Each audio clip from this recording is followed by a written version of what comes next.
এই কে রে, এত জোরে থাপ্পড় মারলি? সবার ঘুম ভাঙে তার ভালোবাসার মানুষের ডাকে, আর আমার কি না মায়ের থাপ্পড় দিয়ে ঘুম ভাঙে। তবে আপনারা আবার ভাববেন না যে প্রতিদিন মায়ের থাপ্পড় দিয়ে ঘুম ভাঙে আমার। যেদিন সকাল সকাল আমার নামে বিচার আসে বাসায়, সেদিনই এভাবে ঘুম ভাঙে আমার। পরিচয়টা দেওয়া যাক। আমি ইব্রাহিম হোসাইন সজীব, শেখ রাসেল টেক্সটাইল ইনস্টিটিউটে দ্বিতীয় বর্ষের ছাত্র। বাসায় আমি, আমার বড় বোন আর আমার মা। বাবাকে অনেক আগেই হারিয়েছি। এই আমাদের ছোট্ট পরিবার। যাই হোক, গল্পে ফেরা যাক। প্রত্যেক দিনের বিচার করতে করতে হাঁপিয়ে গেছি আমি। আর না, আজকেই আমার বাড়ি থেকে বের হয়ে যা। কেন, আমি আবার কি করলাম? আমি তো আজ 3 দিন থেকে ভদ্র হয়ে গেছি। এসব ইতরামি করা ছাইড়া দিছি মা। এইসব করার আগে মনে ছিল না? ছি ছি, এখন আমি গ্রামে মুখ দেখাবো কি করে? আমি আবার কি করলাম যে তুমি এলাকায় মুখ দেখাতে পারবে না? বিশ্বাস করো মা, আমি কিছুই করিনি। কিছু করিসনি তাহলে মেয়েটা কি এভাবে ইচ্ছে করে কাঁদছে নাকি? কে আবার কাঁদছে? যার কারণে আমার ঘুম ভাঙার আগেই থাপ্পড় খেতে হলো, তার চাঁদ মুখখানা একটু দেখি। কথাটা বলতেই দেখুন আন্টি কিভাবে কথা বলছে, যেন কিছুই জানে না। তুমি আর কান্না করো না মা, আমি এক্ষুনি তোমার আর বাদরটার বিয়ের ব্যবস্থা করছি। এই সকাল সকাল আবার কি নাটক শুরু করলি? ও, আপনাদের তো বলতেই ভুলে গেছি। যে কথা বলল সে হচ্ছে সাদিয়া, আমার বজ্জাত বান্ধবী। প্রতিদিন যার কারণে আমার একটা না একটা জরিমানা গুনতে হতো। কিন্তু আমি তো কয়েকদিন কিছুই করিনি যে আমাকে এত জরিমানা গুনতে হবে।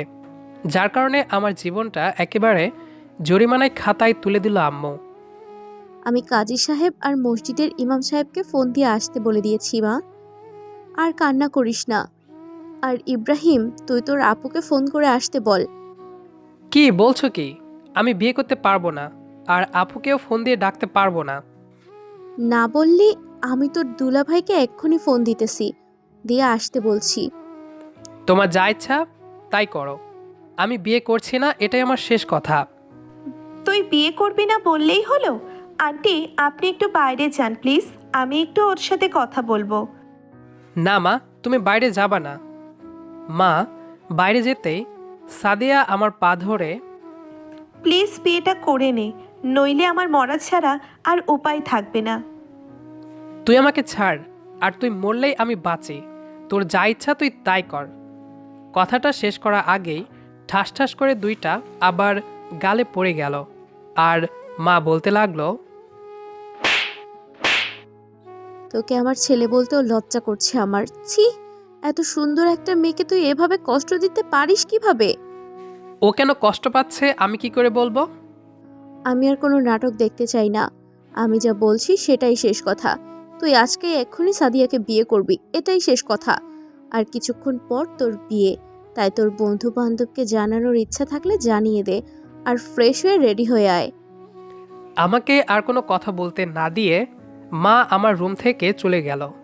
আমাদের বাড়িতে আম্মু যা বলে তাই শেষ কথা। তাই আর কোনো কথা না বলে ফ্রেশ হয়ে নিলাম। আর বন্ধুরা সবাই এসে আমাকে রেডি করে সোফায় সাদিয়ার সাথে বসালো। তবে সাদিয়াকে আজকে দেখতে সেই সুন্দর লাগছে। দেখেই ক্রাশ খাওয়ার মতো অবস্থা আমার। তারপর বিয়ে হয়ে গেল। বিয়ের পর সবাই খাওয়া দাওয়া করে চলে যেতে লাগলো। বিকেলের দিকে বাসা পুরো ফাঁকা হয়ে গেল। এখন বাসায় শুধু আমি, সাদিয়া, আম্মু, আপু আর দুলাভাই ছাড়া কেউ নেই। বাসার ছাদে বসে আছি। ঠিক সেই সময় কি শালা বাবু, এই ছিল মনে? হ্যাঁ, তলে তলে টেম্পু চালাও আর আমরা বললেই তেল শেষ। হ্যাঁ, ভাই, আপনি তো আমাকে বিশ্বাস করেন, নাকি আপনিও আমাকে বিশ্বাস করেন না? বিশ্বাস না করি কি আর উপায় আছে আমার? যাক, তবে শালা বাবুর চয়েস আছে বলতে হয়।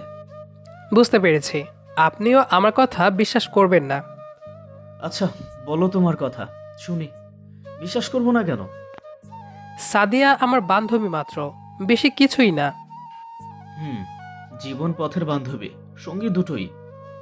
আপনার সাথেও আমি পারতেছি না, তাই তো? বলেই চলে আসলাম ঘরে।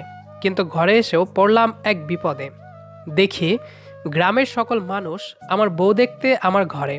তাই ওইখানে আর না থেকে বাজারের দিকে আসতেই বন্ধুরা সবাই, কিরে মামা, আমি তো ভাবছি 7 দিন ঘর থেকে বের হবি না। তা কেমনে কেমনে বের হইলি? প্রথম দিনই ঝগড়া হইলো নাকি? দেখ আমার কিন্তু ভালো লাগছে না এসব। কেন মামা, এখনো রাত হয় নাই তাই? ধ্যাত শালা, সিগারেট দে। তুই আর সিগারেট? কেন মামা, কি হয়েছে? আমাকে সবকিছু খুলে বলতো। এরপর রহিমকে সব খুলে বললাম। অনেক গল্প করে রাত 9টায় বাসায় আসতেই, কি রে, এতক্ষণ কোথায় ছিলি? সাদিয়া তোর জন্য এখনো খায়নি, বসে আছে। ওকে কি আমি খেতে না করছি নাকি? এরপর খাওয়া দাওয়া করে ঘরে ঢোকার সময় চাচাতো বোনেরা আমার পুরা মাসের হাত খরচ খসিয়ে ভেতরে ঢুকিয়ে দিল। ঘরে ঢুকতেই সাদিয়া আমার কলার ধরেই, কি রে কুত্তা, বাসায় আসতে দেরি করলি কেন? ছাড় আমাকে, আমি বাসায় দেরি করে আসছি তাতে তোর কি? আমার কি মানে? আমারই তো সব কিছু। এখন তুই শুধু আমার। আমি যা বলবো সব তোকে শুনতে হবে, করতে হবে। বললেই হলো? হ্যাঁ। এখন সর, আমি ঘুমাবো। ঘুমাবো মানে কি? বিয়ে করছিস, এখন বাসর করবি না? ভালো কথা মনে করিয়ে দিলে। আমি তো ভুলে গিয়েছিলাম। তুই আমাকে বিয়ে করে আমার জীবনটাকে তেজপাতা বানালি কেন? আমি কি দোষ করেছিলাম? আর আম্মুকে তুই কি বলছিস, যার কারণে আম্মু, দুলাভাই, আপু কেউ আমাকে বিশ্বাস করলো না? এত প্রশ্নের উত্তর আমি দিতে পারবো না। আমিও তাহলে তোকে আমার বউ হিসেবে মেনে নিব না। তুই মানবি না, তোর ঘাড় মানবে। তাহলে বল, আম্মুকে কি বলেছিস? আমি আম্মুকে বলেছি যে তুই আমাকে ভালোবাসার নাম করে ঠকিয়েছিস, আর এখন অন্য মেয়ের সাথে প্রেম করতেছিস। আর কি বানিয়ে বানিয়ে বলেছিস বল আমাকে। শুধু এইটুকুই বলেছি, আর কান্না করছি সত্যি। কেন করলি এইরকম? কেন এই মিথ্যা নাটক করলি বল? ভালোবাসি, ভালোবাসি তোকে, এইটাই কারণ। রাগ তোর ভালোবাসা, তুই আমার জীবনটাকে নষ্ট করে দিয়েছিস। ভাবছিলাম আমি আগে তোমাকে প্রপোজ করব, আগে প্রেম করব, কিন্তু না, তার আগেই যে তুমি অন্য মেয়ের সাথে কালকে টাঙ্কি মারতেছিলাম মার্কেটে। কই? আর ওইটা তো আমার মামাতো বোন ছিল, আর সাথে যে দুলাভাই ছিল, দেখিসনি? আমি সেভাবে তাকে খেয়াল করিনি। সরি বাবু, প্লিজ আমাকে মেনে নাও। দেখ সাদিয়া, আমি তোকে বান্ধবী ছাড়া কিচ্ছু ভাবিনি। আর আমি তোকে হুট করে বউ হিসেবে অসম্ভব। আজকে মেনে না নিলেও কিন্তু আমাকেই একদিন না একদিন ঠিকই মেনে নিতে হবে, মনে থাকে যেন। আমি ভেবে দেখব, আর আমার সময়ের দরকার। যত ইচ্ছে সময় নাও, আমার কোনো সমস্যা নাই, কিন্তু বাড়িতে কেউ যেন বুঝতে না পারে তুমি আমাকে মেনে নাওনি। ঠিক আছে, এখন ঘুমাতে দে।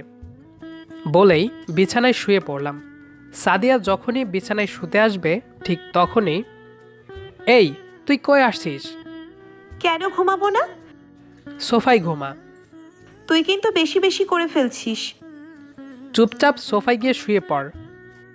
আমি সোফায় শুয়ে ঘুমাতে পারবো না। তাহলে তুই থাক, আমি যাচ্ছি। তুই কি ভাবছিস যা বলিস তাই শুনি বলে কি সব শুনবো নাকি তোর কথা? বিছানা থেকে উঠে দেখ তোর কি হাল করি। কি করবি তুই? সব করব, চুপচাপ শুয়ে থাক। বলেই সাদিয়া আমার বুকের ওপর মাথা দিয়ে ঘুমিয়ে পড়ল। আমি আর কিছু না বলে ঘুমিয়ে পড়লাম। এমনিতে যা রাগী, আবার কি না কি করে ফেলে। আর আমিও তো একসময় ওকে পছন্দ করতাম, তাই মেনে নয় ঠিক হবে। তবে মেনে নিলেও একটু দেরি করে নিতে হবে। এসব চিন্তা করতে করতে ঘুমিয়ে গেলাম। সকালে ঘুম ভাঙতেই দেখি সাদিয়া আমার বুকের ওপর ঘুমিয়ে আছে। ঘুমন্ত অবস্থায় ছোট্ট একটা পিচ্চির মতো দেখাচ্ছে।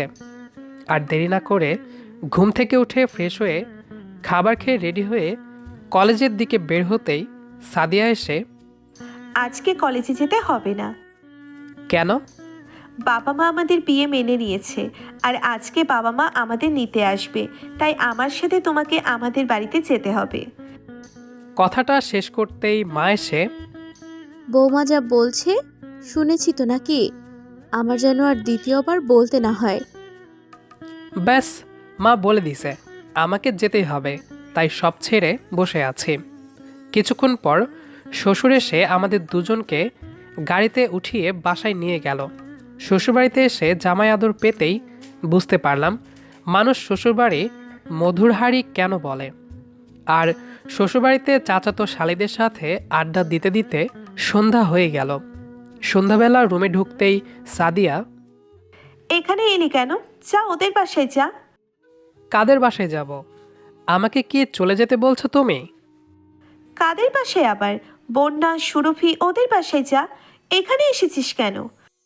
ঠিক আছে বলে পা বাড়াতেই তুই আর এক পা বাড়ালেই তোর পা কেটে হাতে ধরিয়ে দিব। তারপর বিছানায় গিয়ে শুয়ে পড়তেই, এ কি, তোমার শরীর কি খারাপ লাগছে নাকি? তেমন কিছু না, আসলে একটু গ্যাস হয়েছে। আমাকে বলবে তো নাকি? তারপর সাদিয়া হাতে একটা 7-আপের বোতল নিয়ে আসলো আর আমাকে দিল। তারপর 7-আপ খেয়ে কিছুটা কমলে আবার খাবারের ডাক পড়ল। রাতের খাবারটা একটু ঝাল থাকায় বেশি খেতে পারলাম না।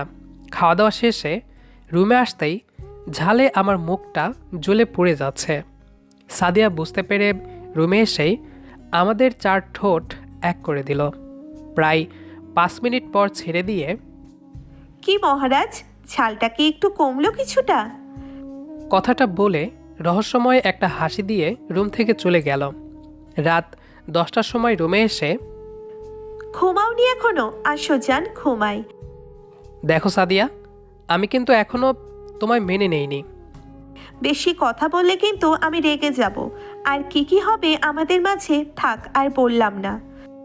আচ্ছা বোন, তুই ঘুমা, আমি একটু পরে ঘুমাচ্ছি, আমার এখন ঘুম ধরছে না। কথাটা বলতেই দেখি সাদিয়ার চোখ বড় বড় আর লাল বর্ণ ধারণ করলো আর বলতে লাগলো, তুই কি বললি? কই কই মানে? এই যে তুই আমাকে আপু বললি কেন? কই না তো। আমি স্পষ্ট শুনেছি তুই আপু বলছিস। না না না তো, তুমি ভুল শুনেছ। হতেই পারে না, তুই বলছিস।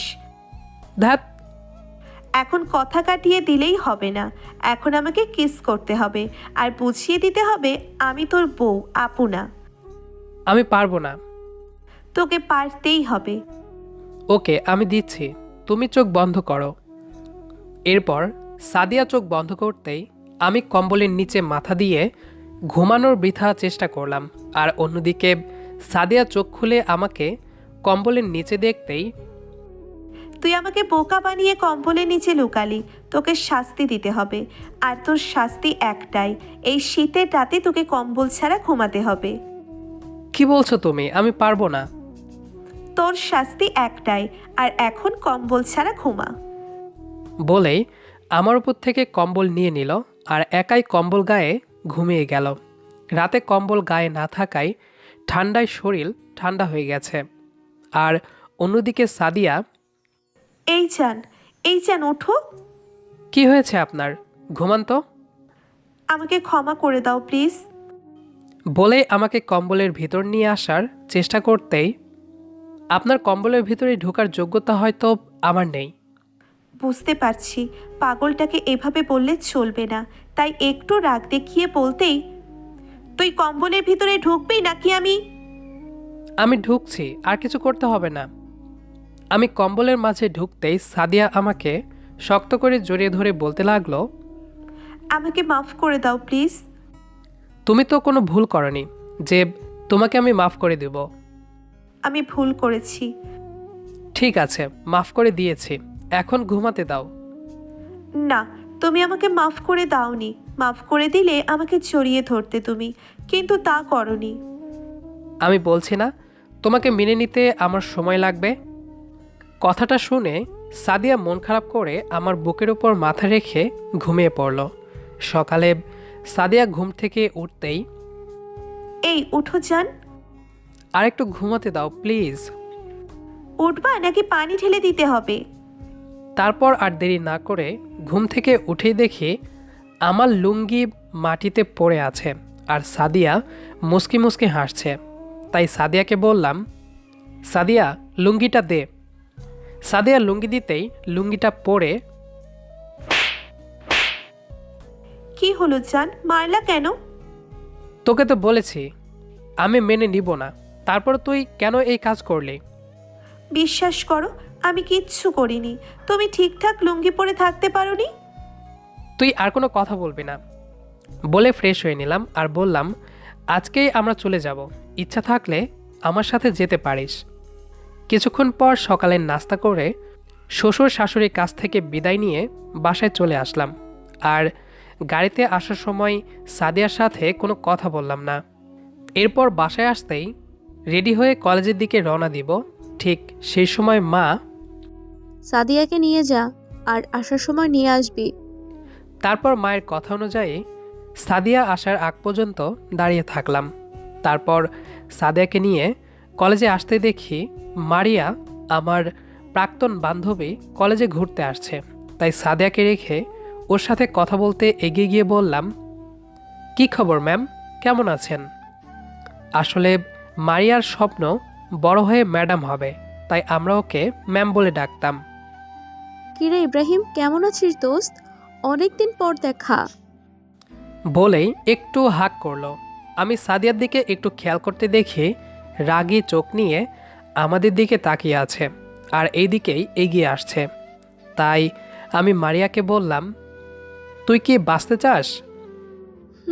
কিন্তু কেন? বাঁচতে চাইলে এক্ষুনি পালা, তুই থাকলে তোর ওপর দিয়েও সিডোর বয়ে যেতে পারে। মারিয়া তাই একটু ভয় পেয়ে দূরে যেতেই সাদিয়া এসে, তোরে কতবার বোঝাতে হবে? তোকে অন্য মেয়ের সাথে দেখলে আমার জলে ফাটে, আগুন লেগে যায় মাথায়, তাও তুই বুঝিস না। বলে আমাকে টানতে টানতে বাসার দিকে নিয়ে এলো। বাসা কাছে থাকায় হেঁটেই বাসায় নিয়ে এসেই আমাকে রুমে আনতেই, ভুল হয়ে গেছে, মাফ করে দাও প্লিজ, আর হবে না।